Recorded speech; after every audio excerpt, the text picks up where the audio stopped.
Guys, tahukah kamu sejak tahun 1971 Amerika mulai mencetak uang itu tanpa ada jaminan emas. Setidaknya jaminan emasnya lebih kecil dibandingin uang yang ada.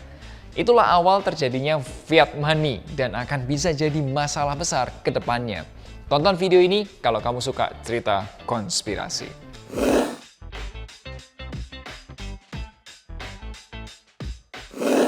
Hai guys, ketemu lagi nih bersama Melvin Mumpuni. Thank you ya guys buat teman-teman yang sudah subscribe dan sudah nyalain notifikasi YouTube channel Finansialku.com. Jarang-jarang nih kita bahas mengenai konspirasi. Kali ini kita akan bercerita sesuatu yang lebih besar, yaitu money conspiration. Ya namanya juga konspirasi ya. Ya pasti ada cerita yang masih belum 100% kebenarannya. Kok bikin video konspirasi sih? Gini Minku dan teman-teman, video ini aku buat itu karena ada berita tentang dedolarisasi. Ini beritanya. Anyway, aku sudah kasih link beritanya di deskripsi, jadi kamu bisa langsung aja baca beritanya. Ada negara Brazil, Rusia, India, China, dan South Africa, atau disingkatnya BRICS, itu berencana untuk meninggalkan dolar Amerika. Mereka ingin membentuk mata uang baru. Dan kamu tahu apa dampaknya? Ceritanya akan panjang dan aku bikin dua video. Video pertama kali ini, aku akan bahas satu tentang teori strong dollar policy di Amerika. Ya, yang kedua itu sejarah Bretton Woods. Ya, dan yang ketiga uang jadi fiat money. Video kedua itu aku mau bahas tentang apa akibatnya jika dedolarisasi itu benar-benar terjadi. Sebelum lanjut videonya, boleh dong kasih like-nya. Yuk kita mulai teori strong dollar policy.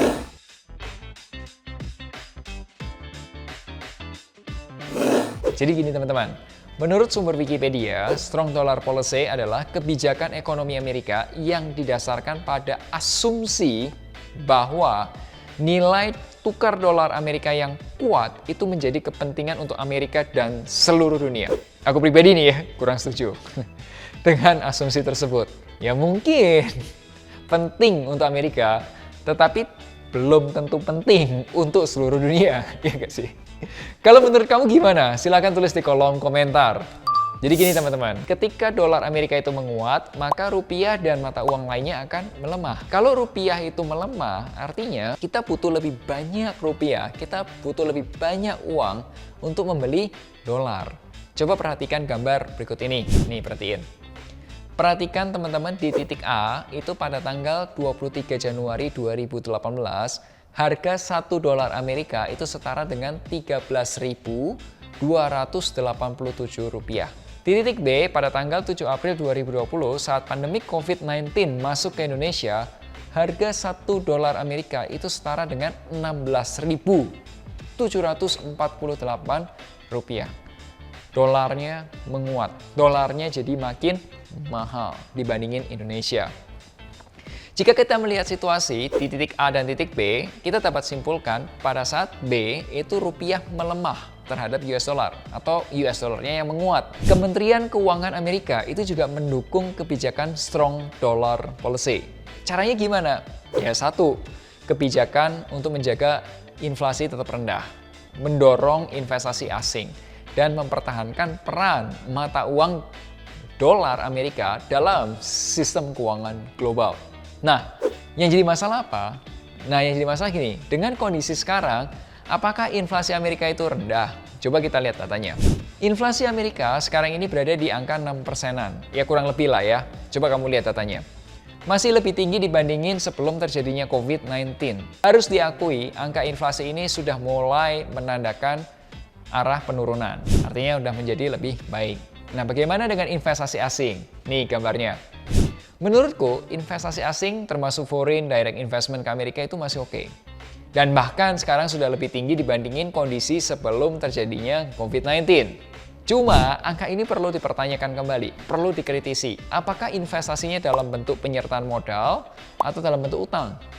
Satu hal yang jelas nih datanya, utang Amerika itu mengalami kenaikan yang besar. Coba perhatikan dua gambar berikut ini. Garis yang berwarna biru itu menggambarkan foreign direct investment ke Amerika, investasi di Amerika. Dan garis berwarna hitam itu menggambarkan utang pemerintah. Bahkan nih ya, utang Amerika sudah mencapai 130% dari GDP-nya. Sebagai perbandingan, utang pemerintah Indonesia itu sekitar 40% dari GDP-nya. Terakhir, yang paling serem adalah mempertahankan peran dolar Amerika sebagai mata uang dalam sistem keuangan global. Nah, berita terbaru, BRICS akan membuat mata uangnya sendiri. Hegemoni Amerika atas transaksi minyak itu mulai tersingkir. Arab Saudi sudah mulai terima yuan. Welcome, Petro Yuan. Lalu seberapa kuat US dollar sekarang ini? Kamu bisa menggunakan DXY chart yang menggambarkan indeks dolar Amerika Serikat atau dolar Amerika melawan sejumlah mata uang utama seperti euro, pound sterling, dan lain sebagainya. Coba deh kamu lihat grafiknya. Garis yang berwarna biru itu menggambarkan DXY indeks dolar. Nah, garis yang berwarna orange atau berwarna jingga itu menggambarkan emas. Coba kamu perhatikan lagi, baik-baik ya. Hubungan atau korelasi antara indeks dolar yang garisnya warna biru dengan emas yang garisnya berwarna orange. Coba kamu perhatiin. Ketika dolarnya kuat, itu emasnya cenderung melemah dan sebaliknya. Jadi, apakah dolar akan terus menguat? Nah, gimana nih kalau kita bikin video webinar yang bahas hal ini? Kalau setuju, boleh tulis di kolom komentar, kita akan bikin webinarnya. Oh iya, kalau kamu butuh konsultasi mengenai keuangan dan investasi, silakan hubungi kita finansialku.com. Kamu bisa daftar di link deskripsi atau hubungi kami di nomor WhatsApp berikut ini. Ingat selalu hargai kerja kerasmu.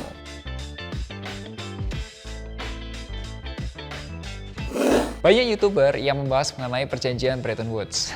Ada yang tahu nggak sih sebenarnya apa itu perjanjian Bretton Woods? Jadi sebelum masuk ke Bretton Woods, aku mau cerita dulu nih sejarah ketika Perang Dunia Pertama pecah di tahun 1914. Tahu nggak siapa yang perang? Makanya jangan tidur. Pada saat itu, banyak negara yang meninggalkan standar emas atau gold standard. Sehingga mereka dapat membayar belanja militernya itu dengan uang kertas. Banyak negara yang akhirnya udah deh cetak uang untuk apa? Militer, untuk perang. Tentu aja kalau cetak uang terus, maka nilai uangnya akan turun. Istilahnya atau istilah uang turun itu namanya devaluasi dari mata uang. Nah, pada saat itu, Inggris tetap menggunakan standar emas untuk menjaga posisi mereka sebagai mata uang yang penting. Pada saat itu, pound sterling atau kita singkatnya sterling memimpin dunia. Kemudian, Perang Dunia Pertama itu selesai sekitar tahun 1918.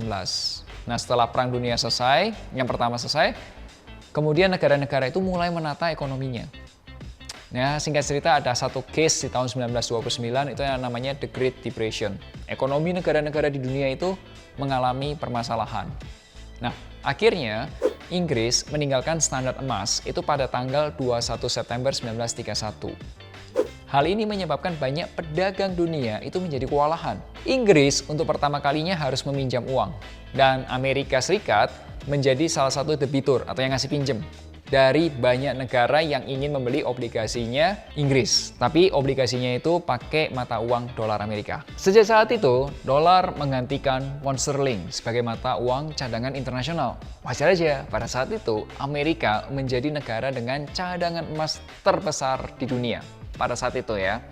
Nah, dari sinilah ada ide nih untuk menjadikan dolar Amerika sebagai cadangan utama menggantikan emas. Dan disitulah yang dikenal dengan istilah Perjanjian Bretton Woods. Perjanjian Bretton Woods itu berlangsung pada Juli 1944. Supaya teman-teman ada kebayangan, 1944 itu adalah areanya atau dekat-dekat Perang Dunia Kedua. Perang Dunia Kedua itu dari 1942 sampai 1945. Jadi ini 1944 itu terjadinya sudah menjelang akhir dari Perang Dunia Kedua. Nah, Bretton Woods ini diprakarsai oleh Presiden Franklin Delano Roosevelt, Presiden Amerika. Konferensinya terjadi di salah satu hotel mewah di New Hampshire. Tujuannya baik, yaitu bersama-sama mengatasi segala kesulitan akibat Perang Dunia Kedua dalam bentuk kerjasama internasional di bidang ekonomi. Konferensi tersebut itu dihadiri oleh 44 negara sekutu. Konferensi tersebut menghasilkan beberapa keputusan yang sangat penting. 1. Menetapkan nilai tukar tetap atau fixed exchange rate terhadap mata uang asing seperti pound sterling, Prancis franc, Jerman mark, dan dolar ditetapkan ke emas pada tingkat $35 per ons. Jadi teman-teman, kalau teman-teman sekarang lihatnya, perbedaan antara US dollar ke rupiah itu kan harganya gerak-gerak terus ya. Tiap harinya kan naik turun kan. Ya, hal yang sama kejadian juga tuh ketika US dollar dengan pound sterling kan tiap harinya tuh naik turun gitu kan. Nah, pada saat itu di perjanjian Bretton Woods, itu harganya itu dibikin fix. Jadi nggak ada naik turun. Bahaya nggak? Bahaya, karena itu bisa jadi spekulasi. Itu bahayanya pada waktu itu. Dan yang kedua adalah dolar Amerika Serikat itu menggantikan standar emas dan menjadi mata uang cadangan utama. This is the most important things. Dan yang ketiga adalah pembentukan International Monetary Fund atau IMF dan International Bank for Reconstruction and Development, IBRD. IBRD itu salah satu arm atau tangannya dari Bank Dunia, World Bank.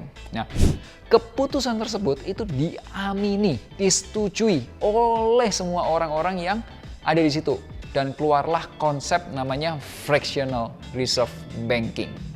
Apa itu fractional reserve banking? Coba perhatiin gambar ini. Cara kerja fractional reserve banking itu adalah gini. Ketika seseorang nabung, ya katakanlah $1.000 gitu, maka sebagian akan dijadikan cadangan reserve-nya. Contoh $100, $100-nya jadi reserve, dan $900-nya itu akan diputerin lagi, dipinjemin lagi. Ya tentunya pinjamannya ada bunga nggak? Ya ada bunga. Nah, kesimpulannya cara kerja fractional reserve banking ini adalah peredaran uang itu akan sama dengan uang yang diciptakan melalui konsep pinjaman bunga berbunga. Sekali lagi, IBRD ini bagian dari World Bank yang memberikan pinjaman, khususnya ke negara-negara yang middle income developing countries. Nah, teman-teman, banyak kontroversi dan konspirasi mengenai US dan IMF ini nih. Cuma kita nggak bahas yang bagian itunya ya. Nah, yang saya mau bahas adalah gini nih. Ada salah satu kajian deh. Salah satunya ditulis dalam jurnal yang dibuat oleh Frasminggi Kamasa. Mohon maaf ya kalau saya salah menyebutkan namanya, mohon maaf. Tapi ini tulisannya. Beliau dari Direktorat Jenderal Amerika dan Eropa, Kementerian Luar Negeri Republik Indonesia. Nah, dalam kajiannya beliau itu berjudul Bretton Woods ke Petrodolar, Analisis dan Evaluasi Kritis Sistem Moneter Internasional. Guys, gue udah siapin linknya, kamu bisa download aja. Kalau kamu suka baca buku tentang atau baca research atau kajian tentang konspirasi, kajiannya beliau ini menarik. Ya, oke. Amerika Serikat itu mempunyai pengaruh yang kuat banget terhadap IMF. Karena apa? Ada 5 alasan menurut kajian beliau. 1. Struktur keuangan IMF itu didasarkan oleh dolar Amerika Serikat. Kedua, Kementerian Keuangan Amerika itu menjalankan pengaruh yang kuat terhadap IMF. Jadi IMF itu dipengaruhi juga oleh Kementerian Keuangan Amerika. Sekali lagi ini menurut tinjauan atau kajiannya beliau ya. Jadi saya ambil dari beliau. Amerika itu menyediakan sebagian besar sumber daya yang dapat diberikan sebagai pinjaman. Jadi ini tuh kayak ngasih modal gitu. Dan secara efektif mengendalikan keputusan sebagian besar pinjaman. Keempat, Amerika merupakan negara dengan jumlah terbesar kuota setoran iuran IMF. Dan yang terakhir, kantor pusat IMF itu berada di Washington. Nah, gimana ceritanya? Makin seru ya? Kalau seru boleh dong kasih like-nya. Nah, lanjutannya adalah ketika Amerika mulai meninggalkan standar emas. Yuk kita bahas ketika uang menjadi fiat money.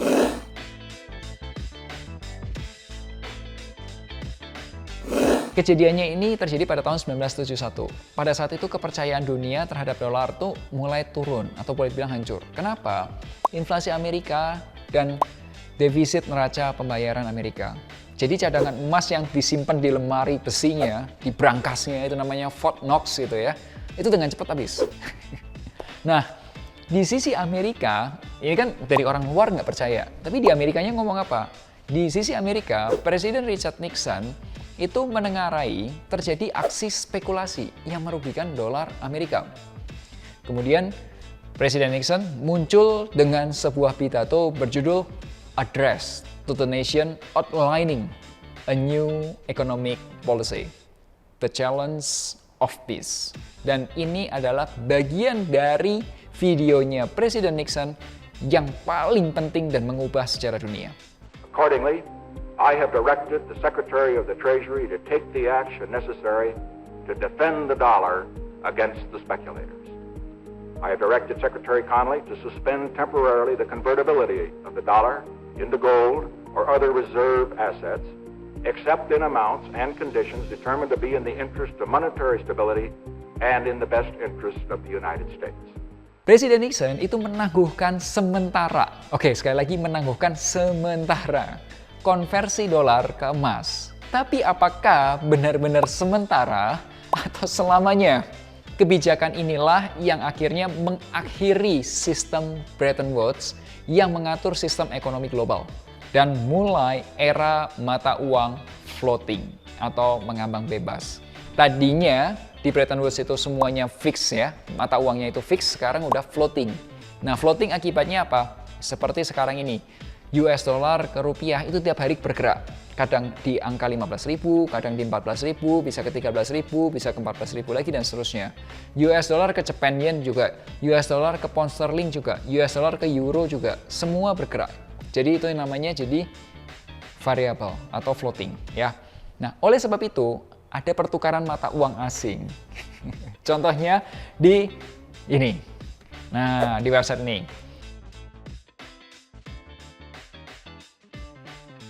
Vin, kalau nggak ada cadangan emas, atau mungkin cadangan emasnya nggak sebanyak itu, lalu bagaimana dolar Amerika tetap kuat? Jawabannya adalah petrodolar.